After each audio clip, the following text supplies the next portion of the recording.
विधानसभेचे पडघम वाजू लागलेले आहेत आणि येत्या काही दिवसात विधानसभा निवडणुकीच्या तारखांची सुद्धा घोषणा होईल। लोकसभेप्रमाणे विधानसभा निवडणुकीसाठी शरद पवारांनी जोरदार तयारीला सुरुवात केली आहे। लोकसभेत शरद पवारांनी 10 पैकी 8 जागांवरती विजय मिळवला।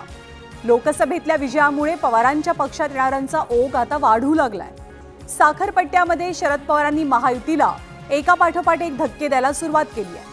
कोल्हापूरच्या कागलमध्ये भाजपचे नेते समरजित घाटगे यांची नाराजी हेरत शरद पवारांनी त्यांना आपल्या पक्षात आणलं। अजित पवारांच्या पक्षात असलेल्या हसन मुश्रीफांसमोर घाटगेंना उमेदवारी मिळणार हे जवळपास निश्चित आहे। तर इंदापूरमध्येही पवारांनी भाजपला धक्का दिला।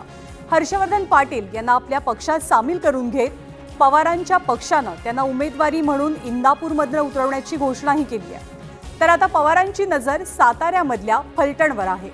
एनसीपी मधल्या फुटीनंतर अजित पवारांसोबत गेलेले ज्येष्ठ नेते रामराजे नाईक निंबाळकर लवकरच पवारांच्या पक्षात सामील होण्याची शक्यता आहे। विशेष बाब अशी की 14 तारखेला फलटणला जाणार आहोत, त्या दौऱ्यामध्ये रामराजे नाईक निंबाळकरांचा पवारांच्या पक्षात प्रवेश होईल अशी जोरदार चर्चा रंगते।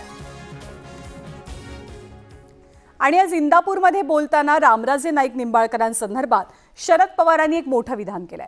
14 ऑक्टोबरला आपण फलटणला अशाच एका कार्यक्रमासाठी जाणार असल्याचं सांगत शरद पवारांनी रामराजे नाईक निंबाळकर यांच्या राष्ट्रवादी शरदचंद्र पवार पक्षातल्या पक्षप्रवेशाचे संकेत दिले। जो कार्यक्रम इंदापूरला झाला तोच फलटणला घेणार, तिथे महिनाभर कार्यक्रम बुक आहे, सर्वजण एकत्र येतात असं म्हणत पवारांनी रामराजे नाईक निंबाळकर यांच्या राष्ट्रवादीतल्या प्रवेशाचे स्पष्ट संकेत दिले। तर अजित पवार रामराजेंची मनधरणी करतील अशी सुद्धा माहिती आहे।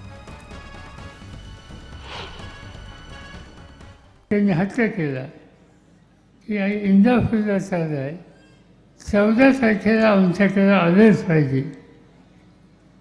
काय कार्यक्रम आहे म्हणजे इंदापूरला तोच आमच्याकडे, म्हणजे कुठं ते म्हणजे फलटणला, समजलं का? ते आता याच्यानंतर फलटण झाल्याच्यानंतर जवळपास 1 महिन्याचे सगळे दिवस रूप झाले। रामराजेंनी मला काल फोन केला, त्यांनी मला सांगितलं मी मुंबईला येतोय, ते आज मुंबईला गेले।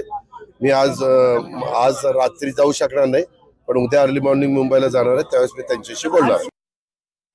आणि माजी मंत्री हर्षवर्धन पाटील यांनी आता हाती तुतारी घेत राष्ट्रवादी शरदचंद्र पवार पक्षामध्ये प्रवेश केलाय। हर्षवर्धन पाटील यांनी आपली कन्या अंकिता पाटील आणि कार्यकर्त्यांसह इंदापूरमध्ये आयोजित कार्यक्रमात पक्षप्रवेश केला। यावेळी व्यासपीठावरती विजयसिंह मोहिते पाटील, धैर्यशील मोहिते पाटील, सुप्रिया सुळे, जयंत पाटील, अमोल कोल्हे, उत्तमराव जानकर अशा बड्या नेत्यांची हजेरी होती। शरद पवार आमचे बिग बॉस आहेत, तुम्ही जो निर्णय घ्याल तो आम्हाला मान्य असेल असं हर्षवर्धन पाटील म्हणाले। सुप्रिया सुळेंच्या विजयात आमचा अप्रत्यक्षपणे सहभाग असल्याचा गौप्यस्फोट सुद्धा यावेळी हर्षवर्धन यांनी केला।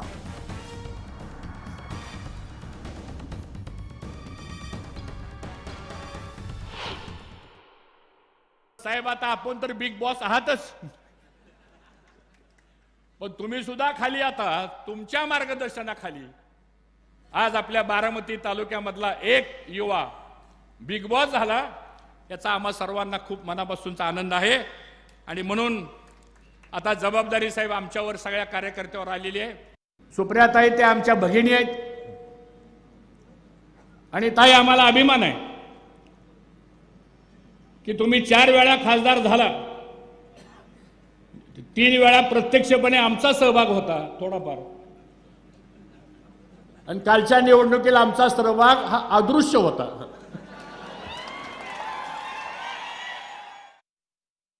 आणि हर्षवर्धन पाटील यांच्या राष्ट्रवादीमधल्या प्रवेशासंदर्भात भाजप नेत्यांनी काय प्रतिक्रिया दिल्यात आपण पाहूया। हर्षवर्धन पाटील तुतारी घेताय, आता तुम्ही नवीन काय सांगताय? जुनी न्यूज आहे, काही आजची न्यूज थोडी आहे।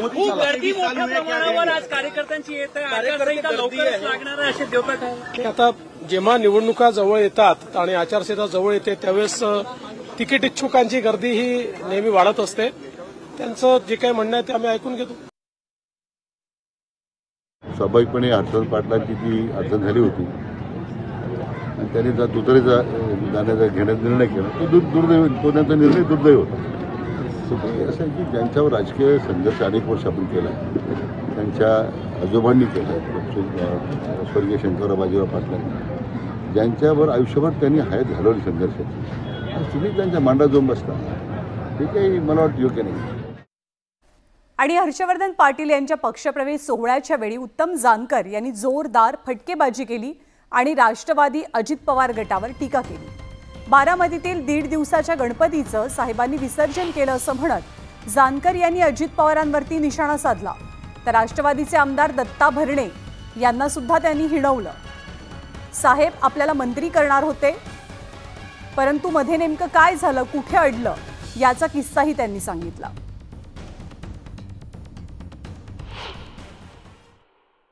साहेबांनी बारामतीमध्ये 1.5 दिवसाचा गणपती बसवला होता आणि हा गणपतीची लोकप्रियता एवढी वाढली होती की हा गणपती दूध प्यायचा म्हणून महाराष्ट्रभर बोलबाला झाला होता.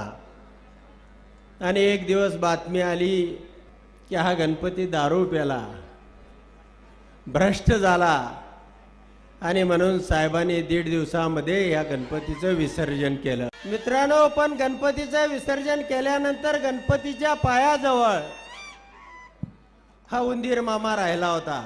मी खरं तर काळजीत होतो, साहेब इंदापूर तालुक्याचा मार्ग कसा काढणार. मला वाटत होतं एखादा खटका लावून, एखादा पिंजरा लावून या उंदीर मामाचा बंदोबस्त करतील, पण साहेबांनी तर बुलडोजरच फिरवला.